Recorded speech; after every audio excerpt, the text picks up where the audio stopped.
What's up, guys? It's Andrew from Beyond the Game. As you can see, I got a little messed up at the barber. Sports Clips, definitely not my favorite location right now. I mean, at this point, I might as well get a buzz cut or something like that. But this week, we're going to try something a little bit different. We have JR to my side here. JR is one of my roommates, one of my closest friends, and he's often been one of the biggest supporters of our show. Um, always asking when the next episode's coming out, liking our Instagram posts and stuff like that. So today I just wanted to talk about the NFL Divisional Round Playoffs and get his insight and talk about some key matchups that we're going to see in a couple days. So first we got the Kansas City Chiefs hosting the Houston Texans. What do you think? I mean, I think that could be, as I said, I think it could be a blowout, or I also think that it could be a pretty close game. It just all depends on the momentum game.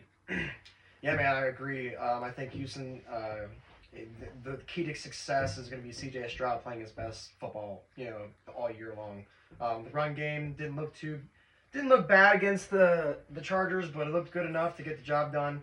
I think Kansas City is the most well-rounded team. I think they pick up the W. But the key to success for the Texans is going to be Stroud, definitely. I mean, 100%. I mean, it's been pretty much talked about all season about how C.J. Stroud has been going through the sophomore slump, as analysts want to call it. And that actually kind of caught me by surprise. In our first episode, I remember choosing Jordan Love and C.J. Stroud as my MVP favorites, and neither of them kind of panned out. Jordan Love kind of did well during Toyota-thon, and as soon as that's over, he just decides to jump off a cliff. But that's besides the point. But I really just think that the Texans are going to play for something more. I mean, that's the game, the location where Tank Dell broke his leg, and that's C.J. Stroud's best friend.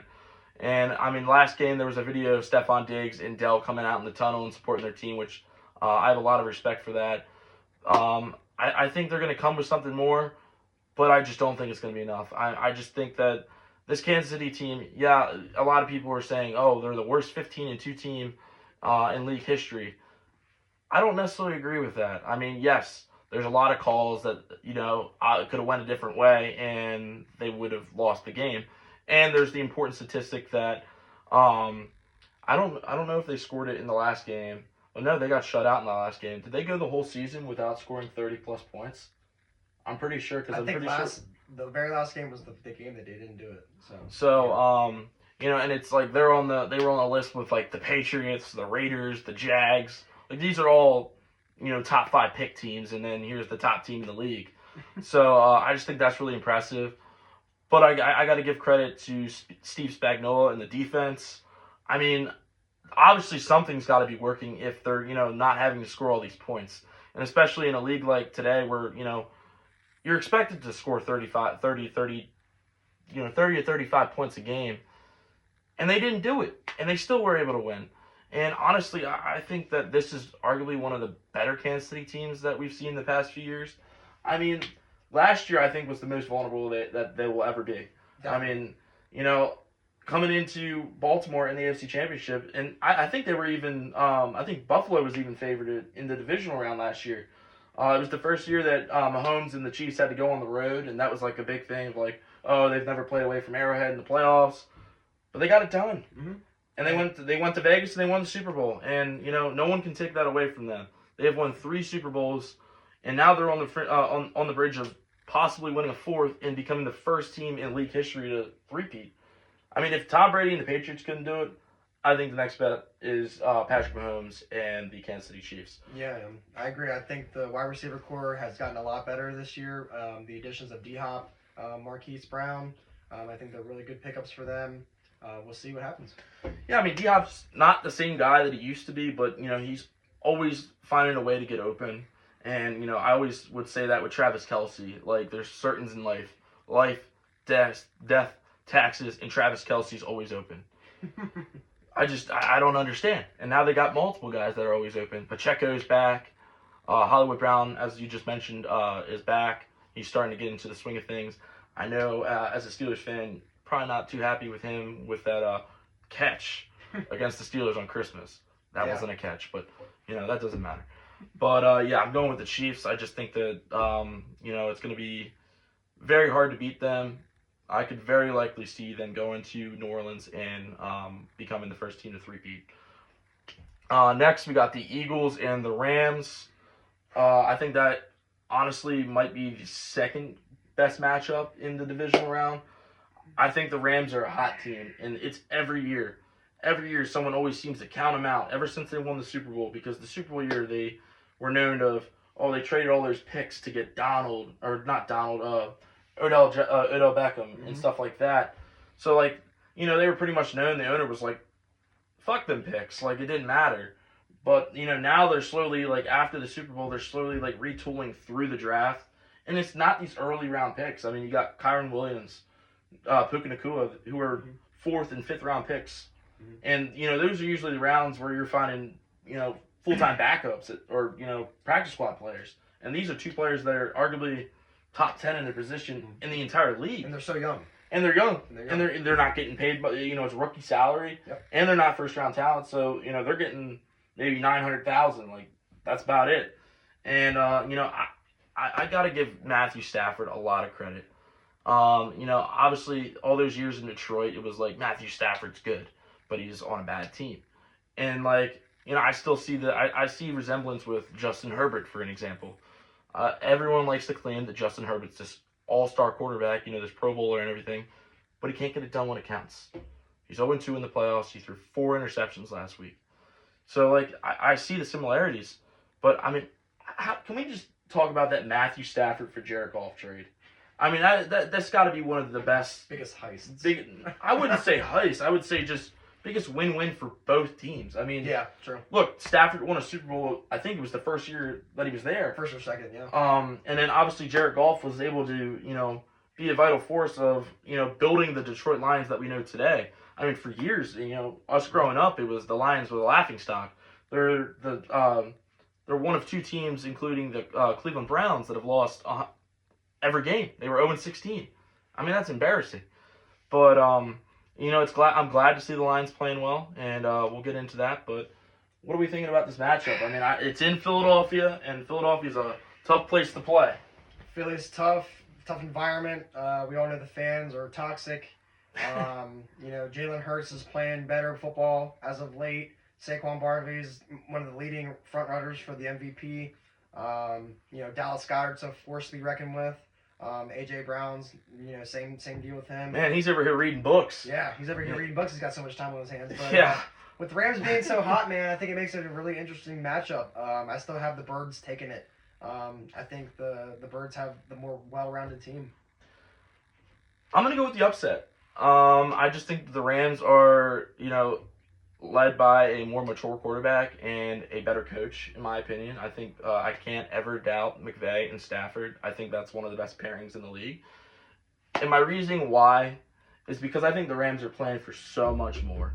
I know I mentioned C.J. Stroud playing for more because of Tank Dell, but the Rams are playing for so much more. It's not injuries. It's none of that. It's more pride for them, My main thing is I can guarantee you there's at least a player on that team or a friend of a player or a family member that has lost their entire livelihood due to the Los Angeles, California wildfires. Best wishes to everyone in California.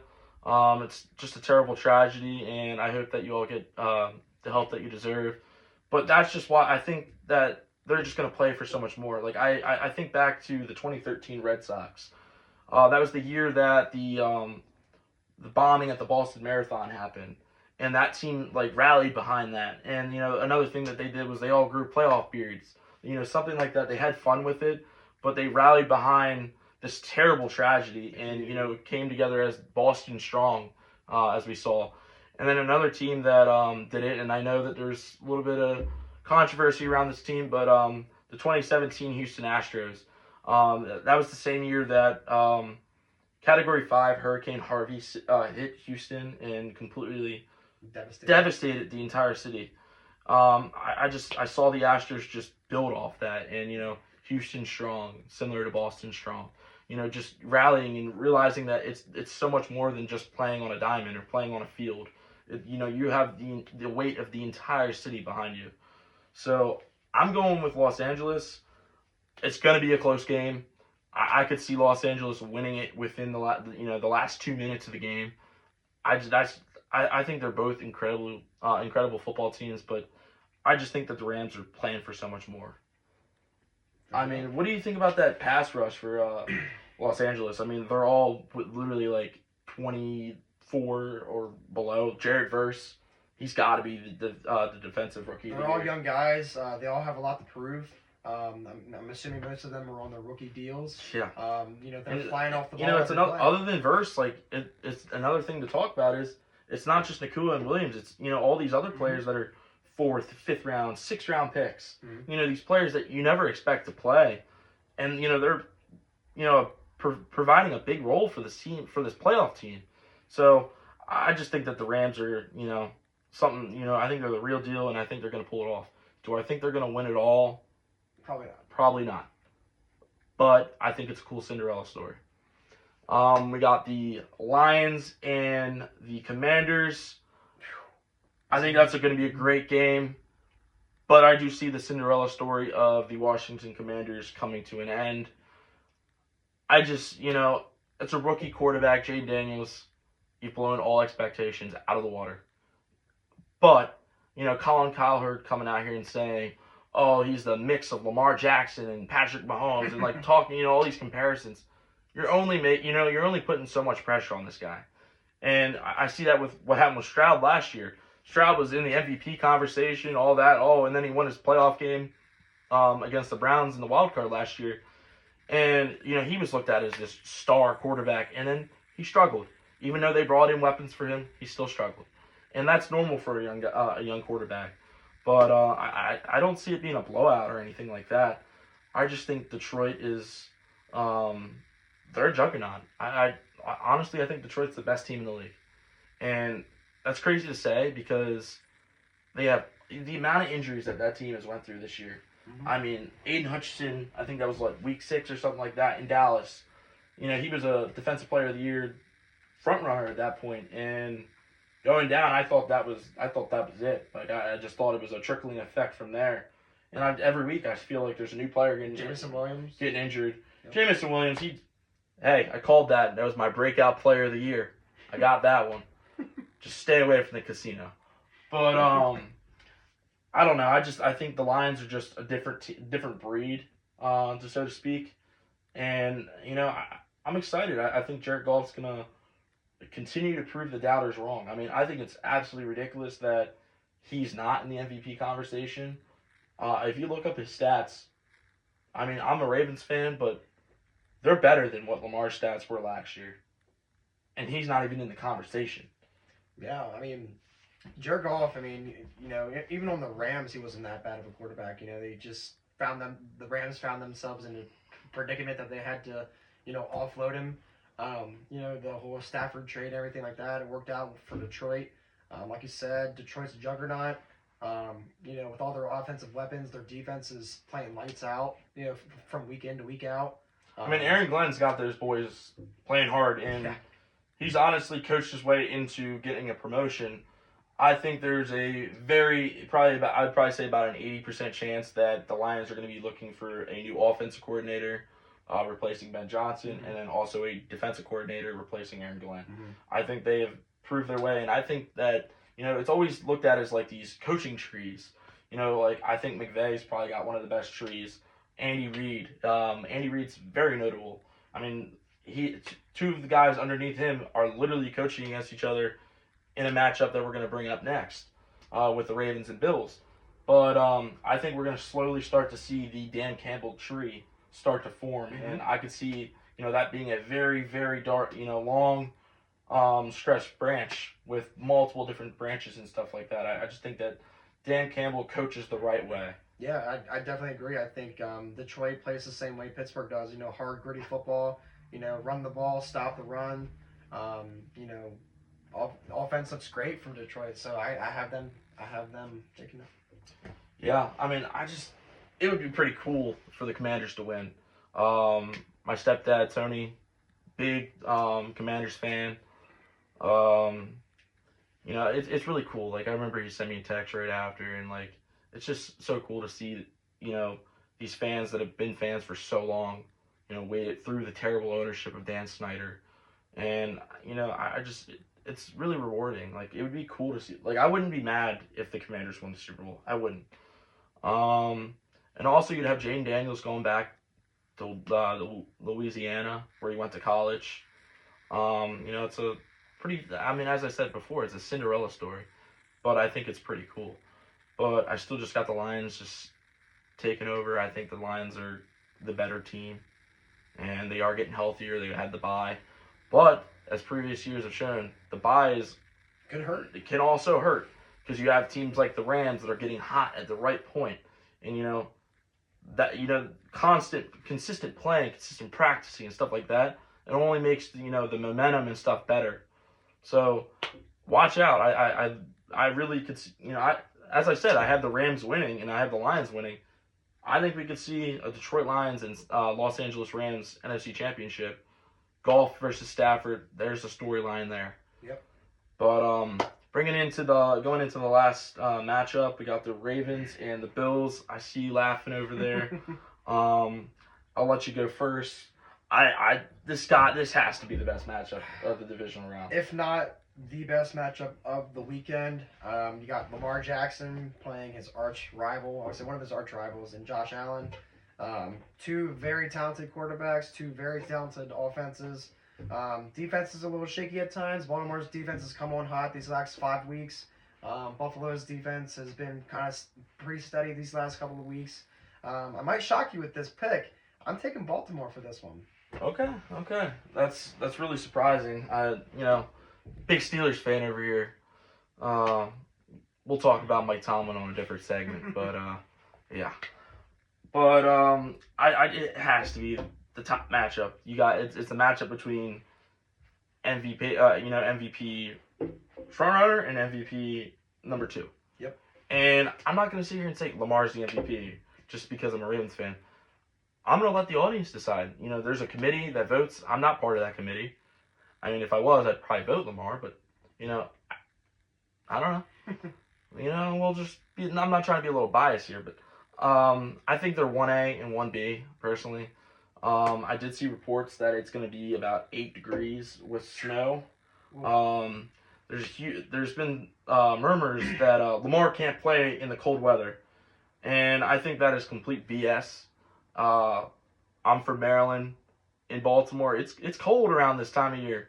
Yeah. It may not be Orchard Park in Buffalo, but it's cold. Lamar's played in cold weather before. It's not Tua, who can't play when it's below 57 degrees. But, that's a story for another day. But it's a really good matchup. I honestly think that this will probably be the best matchup of the entire playoffs. I think it's going to be close. This is shocking, but I think that the winner of this is going to go to Arrowhead next week, and they're going to beat the Chiefs. They're going to the Super Bowl. It's a bold prediction, I know, but I think that these teams are getting hot. And, let's talk about that Week 4 matchup. What was it, 35-7 or something like that? Yeah. I just don't think you can really compare this game to that game. I don't think it's a completely different game. That was the beginning of October. We're now, midway through January. And one thing that happened during that game was the Ravens defense played really well. Mm-hmm. And at that point, they were last in the league in pass defense. I think they were like 10 in rush defense. Mm-hmm. But the Ravens have turned it around since about week 12. They're number 1 in every stat. Yeah. And it's crazy to think that Buffalo got blown out by a bottom tier defense at that point. Sure. So, but I think it's just there was a lot of things that went into that game. Matt Milano was out. Terry and Johnson was out. There was a lot of players from Buffalo that were out. And, Buffalo, I know Amari Cooper hasn't been, the star that he's been in his entire career with Buffalo, but he's still a threat. I think he's borderline first ballot Hall of Famer. I don't think you put up the stats that he has in his career without being a Hall of Famer. I feel like he can come alive at any time. He had a touchdown in Week 18 against the Jets. It was pretty cool to see. But, the Bills got Shakir, Cooper, James Cook, I think he's one of the most underrated running backs in the league. Top 5 in my opinion. I think he has the potential to possibly be better than his brother. Yeah. I think he's got better hands than Dalvin, and he's a little bit smaller. Then you got Kincaid and Knox, and it's Two versatile tight ends. Josh Allen. Yeah. Josh Allen is a top 3 quarterback in the league. I think it goes hands down. I think the top 4 are Mahomes, in no order: Mahomes, Jackson, Allen, and Burrow. And then I think everyone else, comes after that. I think something to say about the Week 4 matchup is, at that time, both teams didn't really have an identity. They didn't know, what they were going to do in the beginning of the season, how they were going to make things work. Because I think at that point the Ravens were 2-2. Yeah. And I think they were just trying to figure things out. Like, tread water there. That's when Derrick Henry had that monster game. He ran for 199. I wish he ran for 200. But obviously, we look at last week's matchup against the Steelers. They ran and ran and ran and ran. Mm-hmm. And that's been a critique of previous years with Baltimore. I mean, look at the AFC Championship last year. Mm-hmm. They ran the ball 6 times. Right. 6 times. When you're the number 1 rushing team in the league and then you just abandon your identity, you're not going to win. Yeah. And I think that they're going to continue to run the ball, especially if bad weather comes into play. Obviously, I think Derrick Henry's going to have a field day. I just don't think Buffalo's up front is built to stop Derrick Henry. And Derrick Henry, I swear, he was sent here for January football. He gets better as the season goes on, as the game goes on. Well, you should know that better than anyone because they used it was back in 2019. Derrick Henry completely abused us. I had Super Bowl aspirations. I think many did, but I'm happy he's on our side now. But I really do think that it's gonna be a great game. I think Lamar is finally evolved in a point where he's able to use his arm and his legs at the same time. Like in previous years, it's been like he kind of locked into one. Like, okay, my arm's working really good today. I'm gonna pass the ball all game. Now where he's able to balance them. Something I've seen from Lamar and its growth, and no disrespect, but in the beginning of Lamar's career, if the throw wasn't there, he would just choose the run. He wouldn't stay in the pocket or bounce outside of the pocket and extend the play like I've seen a lot of quarterbacks do. That's something that he's worked on throughout his career and something that I've seen his growth in. So him just extending the play and doing the little deke and dunk drop passes, up to the sideline where. There's one play that I think about with that approach that you just said is his touchdown to Isaiah Likely in Week 1 against the Chiefs. He was running off to the side and then just happened to throw it down the sideline. Likely, made a play. He's a pretty elusive tight end. Another play is the game against the Bengals. We were just talking about this earlier, where he dropped the ball. Lamar dropped the ball, kicked it, picked it up, ran off to the side, stiff-armed Sam Hubbard twice, and then got decked, throwing it out of bounds, and threw a perfect ball to Isaiah Likely. That wasn't happening Lamar's first 3 years. No. It just wasn't happening. He almost was a one-dimensional quarterback. Yeah. You just pressure him, and then you're good. But, I do have the Ravens pulling it off. I would be a fake fan if I wasn't. But I just think that this is a special team, and what can I say? I know there's been some talks about, we win the Super Bowl every 12 years. Our quarterback's 28 years old. The stars are aligning. This year reminds me of the 2012-2013 Ravens that won the Super Bowl. A lot of adversity. The team in 2012 started 9-2, and then they went and lost 4 games. And it was like, what's going on? Why are we falling apart? Cam Cameron got fired. I'm blanking on his name, but we promoted our offensive coordinator. And Jim Campbell, actually, that's what it was. And, obviously Ray Lewis announced his retirement and that it was going to be his last ride, and I think that was a true motivator. And we've talked about it many times in this segment. Teams playing for more than just, just 60 minutes on a game, 60 minutes on a field. Mm-hmm. Playing, having to understand that your leader's retiring. He's done after this. So it just reminds me of it. And then that year we played a good team at home in the wild card round. And then we had to go to Denver and play Peyton Manning. And we had to go to Foxborough and play Tom Brady. I was a little ahead of myself. This year, played a good Pittsburgh team. I know there's some talk about Pittsburgh, but they're a good team. They made the playoffs. Never had a losing season. But Like back to the this playoffs. year, the Ravens would have to go to Buffalo and Josh Allen, and then would have to go to Kansas City and Patrick Mahomes. Similar stars. I do see it kind of aligning a little bit, but Only time will tell. only time will tell. I might be crying next week, but yeah, I'm just incredibly excited. Yeah. Crazy divisional round matchups, guys. Just make sure you tune in.